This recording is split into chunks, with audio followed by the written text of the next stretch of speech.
ہر انسان چاہتا ہے کہ اسے کی ہوئی محبت کا بدلہ دیا جائے،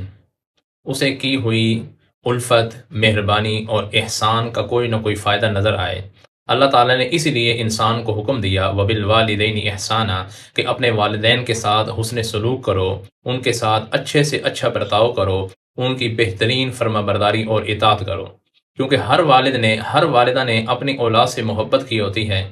بچپن میں اس محبت کا چونکہ اظہار زیادہ کیا ہوتا ہے، جیسے جیسے اولاد بڑی ہوتی ہے، اولاد اپنے پاؤں پر کھڑی ہو جاتی ہے، محبت دل میں اسی طرح ہی ہوتی ہے، لیکن صرف اظہار ویسا نہیں ہو سکتا جیسے بچپن میں والدین اپنے بچوں سے محبت کا اظہار کرتے ہیں، ان کے ساتھ پیار کرتے ہیں، ان کی ہر تکلیف کو اپنی تکلیف سمجھتے ہیں۔ اسی طرح بچے جتنے بھی بڑے ہو جائیں، خود شادی شدہ ہو جائیں، بچوں والے ہو جائیں، لیکن انہیں اپنے والدین کبھی بھی نہیں بھولنے چاہیے۔ اپنے والدین کا اس محبت کا ضرور صلہ دینا چاہیے جو محبت انہوں نے آپ کے ساتھ کی۔ جیسا رویہ، جس طرح آپ جب کمزور تھے، بچپن میں تھے، بے سہارا تھے، آپ کی کمزوری کو دور کیا، آپ کو سہارا دیا، آپ کی ہر مشکل میں اپنے آپ کو سامنے کھڑا کیا۔ بہت ضروری ہے کہ انسان اللہ تعالیٰ کے ان احکامات پر عمل کرتے ہوئے